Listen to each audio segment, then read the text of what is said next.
tewali abuuza ki. Ask yourself right now. We have a huge problem which may elapse very soon. That is the war in Congo. But if I may ask one question, what is the main purpose or what is the main reason as to why UPDF was sent to Congo?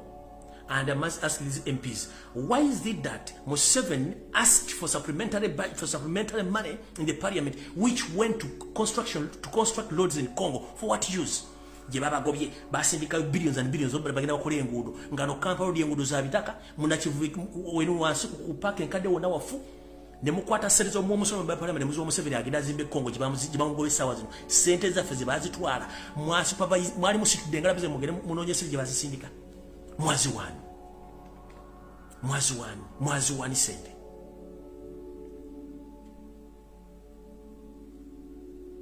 mwazi wani Congo batugobyeyo kale ne mwakwata billions and billions of money muzisindike Congo zigende zikole enguudo ngale Kampala road wenyine enguudo nfu tetulina malwaliro abantu balina kyakulya mwasindika sente Congo gyabagobye kati mwokubalaga nti ono musajja yike nyini ye master of violence ne diversion yagenze genda Luweero ngaakwata abasajja busimanya ataddewo diversion busimanya bali ADF ya is ADF tagende maaso mayiba nozembe somoli yasakala balimba nenga tonna lumba kitu kyonna so kuebuuze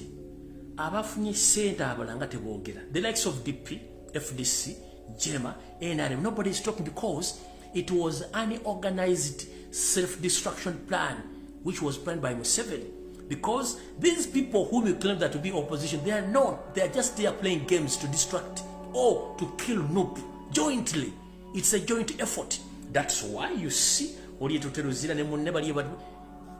no biranga gutume kigenda maso politics wa Uganda Museveni ya munu na yafuka wachi yayo watu oli muyato sobola kumutegeera kukusasula blogger bavume kyagula ku Monday from Monday to Friday baba distracting bateka ma blogger ba distracting to disrespect leaders bichimba chikola so kawebuze lwachi bano tebogera ku bintu bigenda maso mu gwanga. Nobody is talking about that. Fe tuli mu kwekuba ngenze maso kati ensonga endala egenda maaso njala mumpuliriza bulungi nnyo tuli mu kulya naye Katonga jjula wetwogerera abantu bangi mu bitundu wammanga bali mu kuttibwa era n'amataga gatwalibwa naye tewali muntu ayogerako. Tuli ku miliyoni 4 naye nga kano kadde katego ke tuyita self-destruction trap which is working right now. Njala bagamba nti era nga bali bategeeza nti omusajja oli bambi eyattibwa mukulu mugambwa oweruweero nyumba ne bagikuona wala kitwane tutakane balitwala wetwogera munnango mulambo gwe state ya guwamba nga ne family yo nabaji wamba era nga mukino balina neteeka etto omukazi okubulaibinga abaana bano basirike naye nga wetwogerera omukulu ono Sura Serunjoji Sura Serunjoji ono yali RDC kati nga yeeyita w'amagye Seviyumba wetwogerera alina ekibinja ky'abantu ekitambula mu bitundu bino byengendo bagamba nga bagenda babba ettaka ly'abantu nga babatta. Bwe nsoma ekitundu kyo ng'olinayo omuntu wo yalina ekyapa ky'ettaka essaawa zino nga wali mulamu mugamba binyiike mu nsi watambule n'ebintu byadduke. Ebintu bino mulabanga Sura Serunjoji yabirimu n'emirimu n'abantu bamugenda okutya abantu bano bammanga Yoseri Tibahabula tapasala mutano wakala nyisire temzezedde alina ekibinja ky'Abanyarwanda abeefula nti bannansi naye ng'ate mugenda kutyana bambi ba parliament abambaliko. Sura Serunjoji y'omu balina amagye ga SFC agabakulembera kwe kuli omukulu Simewo Nsubuga eyaliko MP eyaliko omudumizi eyaliko omupolisi ng'akola mu kibiina kya UN kuliko omusajja gwe bayita Theodore Sekikubo y'omu ku bantu Museveni bakozesa okusaanyawo Buganda n'okutwala amataka mu bitundu mwomanga. Gurupu eno etambula nga yeekwese era nga bali mu bitundu omuli Luweero, Bulemeezi, Gomba, Kyankwanzi ne Kiboga. Bano batambula balina state backup okuba nti banoonyereza buli famire y'omuntu alina ekyapa nga Buganda bakutta ekyapa ne bakitwala mu lands ne bakikyusa era ne famire ne bagisaanyaawo ettaka ne balitwala. Bino bikola mu matumbi budde n'emisana ttuku nga tebakkiriza dde muntu yenna kujja kubuuza kiki ekyabadde waawo. Okakasa ebintu bino byonna mugenda kuwulira waliwo n'omwami mulago bakolanga omukulu oyo omugenzi kati n'omulambo bagomba tebaagala ensetegeere omulambo guno gye guli ogwa mukulu mugambwa kyekikolwa kyekimu kye bakola nga batambula bakola ebintu ebyo era nga wetwogerera nti omulambo gwa mukulu mugambwa gwawambibwa era efamire newambibwa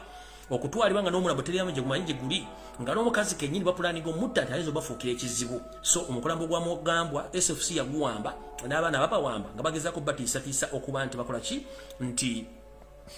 babajja mu mission eyo njala muliza voice note eno eyabaddemu abantu bano nga bategeeza abantu benjogeddeko manyizo soogera samwa nga siina bwino muwulire akatambi kano abantu nga boogera ku mukulu Kikubo ate nga sigwe mulundi ogusoose okubanga omukulu ono yeefuna nti musajja munnaddiini so nga ate naye enseekezi ewedde emirimu wulira nende zibeera n'omu mukina nga ziri mu kutambula busika ya busayo zitambula obusize obuli musajja bamuwuuza nabati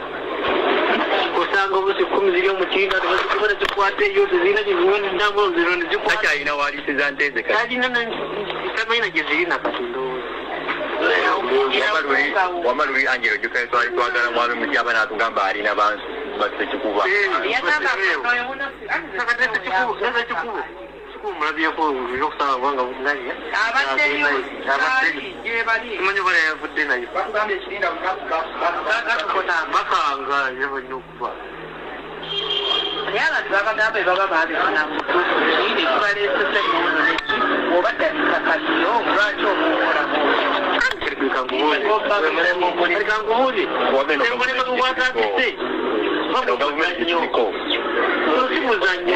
ate omuntu waba ayagala ettaka afazali ova nedda babangera ojjukira bwe baali baagala opemeya wakati bagenda basirikale ebyali muwaladikuba nemugamba you shoot me ogira ebyalimu naye bale nenzera ku motoka nenzikuba oyo mukulu Thodo Sekikubo Simewo Nsubuga kyokka omusajja oyo yeyita Orthodox era mumusanga ayogera musajja mugonvu nnyo naye musajja naye munyalwanda weewuunye ekimuleeta mumagombola mu masaza gano gonna nga wuli weerwa emiyaga jjukira babala lukola lwonna ddutwala bo nga bakozesa sisitiimu y'okutta wetwogerera essaawa zino drone yange yantegeezezza nti abanyarwanda bonna abavuddeko n'abo abajja okuva mu kuva Rwanda ne Burundi abaali bazze mu kulama nga basinga obungi batandise okubayingiza mu sisitiimu era balina passport balina endagamuntu naye ekisinga okutiisa abantu bano batandise obateeka mu bantu baffe nga ntegeezeddwako nti waliwo meeting eyatuula Museveni ekintu kino ekyokusaanyawo abaganda yakitandika emyaka 25 emabega naye ng'agenda kikola atya ye tasobola kuddira abasajja b'engulu kubalwanyisa bannabaganda kubasaanyaawo nga tasobola kuddira abasajja bamu east kubalwanyisa n'abaganda basaanewo kubanga abakulembeze badde bakikoze nnyo nga tasobola kuddira abanyankole balwanyisa n'abaganda kwesaanyaawo nga tasobola kuddira abasajja babunyolo bunyolo waltolo kubalwanyisa n'abaganda kulwala nga kyalina okukola kwe kuleeta buli munyarwanda yenna entalahamwe okugiyingiza mu Uganda naddala mu Buganda bamimire ku mataka batandika okunoonya muganda kyalina ettaka muganda kyasigazizza ekyapa era nga akakobya akalala kaliwo mumpembe munne kale kyezikayivula eri omusajja omunyarwanda ono ayina omusayi gw'abasajja abaganda mu ngalo ze gusimanyi bulungi ne mutowe essaawa zino avundira mu banka erwakitula Salim Saleh bayingiza amajambiya nkumuliitu mu bitundu ebyenjawulo nga buli munyarwanda yenna buli famire y'omuganda emonitaringibwa abanyarwanda 5 bwabanga mukazi akola obanga ali waka amonitaringibwa abanyarwanda 5 bwabeera musajja amonitaringibwa abanyarwanda 5 bano babayigiriza ennimi zaffe omuli elunyolo olutolo olunyanko oluganda n'olusoga n'ennimi endala bazimanyi bulungi nnyo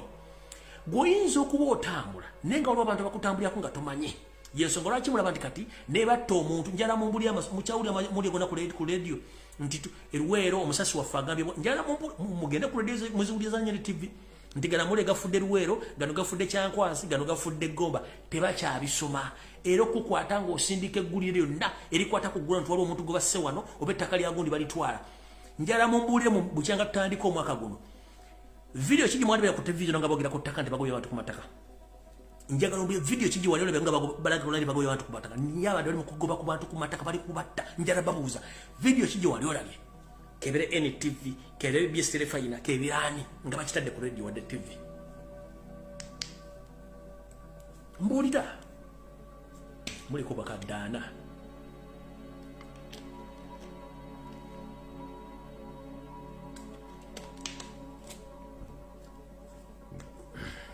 mbuulira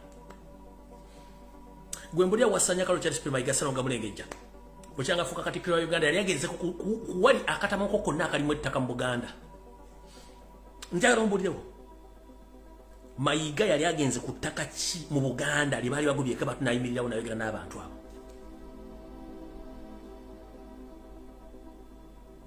waluddawa Kebere Lusanja teyagenda Kebere ku mwalo gwa kabaka eri Mulungu teyagenda Kebere Nakaseke tagendangayo Kebere Lulo tagendangayo Kebere Mityana katagendangayo kubanga is part of the cocoon abasanya Obuganda nga batwala ettaka ly'abasajja n'abakazi Abaganda era ne mission esanya Abaganda mwali boya kati badde mainstream media tebasobola jikiriza kuzanya guliro naliva mu kyalo deep nti bagoba abantu ku mataka no oli bayebale ne bagoba abantu ku mataka Thodo Sechikubo bagoba abantu ku mataka Simewo Nsubuga bagoba open ye Munyarwanda Judith Nabako bakagologoske batekali mukagenza kusolovinga nsonga za ttaka yeke nyine ttaka atasolovinga ettaka niwe buzo bensetengereja nabako bataka lye nyine kalali ya solovinga ettaka ani nabako bali mukyala Munyarwanda niwe buza Abaganda abali kuttaka libalagawa tutambuza ngalabi ne tubeera kubanga bakimanyi mwagala sente bakuwa sente sirika nze nkubuza mainstream media Uganda mubadde banga kinga mulabako video bagobe bantu kutaka where are they? Where are those videos?